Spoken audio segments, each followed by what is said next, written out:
Welcome friends, প্রত্যেকে স্বাগত আমাদের ইউটিউব চ্যানেলে। যে সমস্ত ভিউয়ার্সরা প্রথমবার চ্যানেলটি দেখছেন তারা অবশ্যই চ্যানেলটিকে সাবস্ক্রাইব করে দেবেন এবং চ্যানেলের পাশে থাকা বেল আইকনটি প্রেস করবেন যাতে এই ধরনের খবরাখবর সবচেয়ে দ্রুত আপনাদের কাছে পৌঁছে যায়।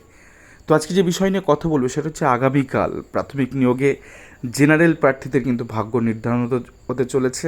তার কারণ হচ্ছে 16,500 রিক্রুটমেন্টের একটি মামলা, যেখানে টেটে 90-এর কম পেলে জেনারেলে ঢুকতে পারবে কি না সংরক্ষিত প্রার্থীরা, অর্থাৎ এসসি, এসটি, ওবিসি বিএ প্রার্থীরা, সেটা নিয়ে কিন্তু একটি মামলা দায়ের হয়। প্রায় 1,000-এর উপর পিটিশনার মামলাটি দায়ের করেন। তো আপনাদের দেখাবো একাধিক বেঞ্চ পরিবর্তন হয়ে এই মামলাটা কিন্তু অ্যাসাইন করা হয়েছে অনারেবল জাস্টিস অনিরুদ্ধ রয় স্যারের বেঞ্চে, এবং আমরা দেখতে পাচ্ছি কোর্ট নাম্বার 2-তে তিনি কিন্তু বসেন, এবং সেক্ষেত্রে আইটেম নাম্বার 46। তো সেক্ষেত্রে যে ডব্লিউপি নাম্বার 1056/2023 একটি মামলা, অচিন্ত ধারা others versus the state of West Bengal others, এই মামলাটি কিন্তু আগামীকাল শুনানি হতে চলেছে।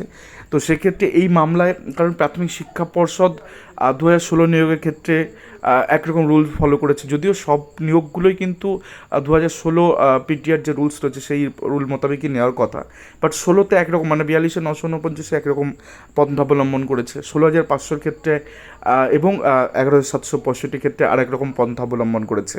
তো এই যে 2020 সালের যে নিয়োগ 16,500 এবং পরবর্তীতে 2022 যে 11,765, এক্ষেত্রে এসসি, এসটি, ওবিসি প্রার্থীরা যারা 90 নিচে নাম্বার পেয়েছেন তারা কিন্তু প্রত্যেকেই, যদি টোটাল নাম্বার তাদের বেশি থাকে, তারা সরাসরি কিন্তু জেনারেলে ঢুকেছে। আর 42,950 ক্ষেত্রে আমরা আলাদাই রাখছি। তো 16,500 ক্ষেত্রে মামলাটি দায়ের হচ্ছে, যেখানে জেনারেলে এই 90 নিচে পাওয়া প্রার্থীরা প্রায় 2 থেকে 2,500 প্রার্থীকে আইডেন্টিফাই করে এই মামলাটি দায়ের করা হচ্ছে, এবং সেক্ষেত্রে এই প্রার্থীরা আদতে জেনারেলে ঢুকবে কি ঢুকবে না এই নিয়েই কিন্তু মামলা। তো কী হয় সেই মামলার দিকে আমাদের নজর থাকবে, যদিও সুপ্রিম কোর্টে ইন্দিরা সারি মামলা আমরা জানি কী হতে পারে। তো যাই হোক, আগামীকাল কী হয় সেটা আপনাদের জানাবো অবশ্যই। ধন্যবাদ সকলকে।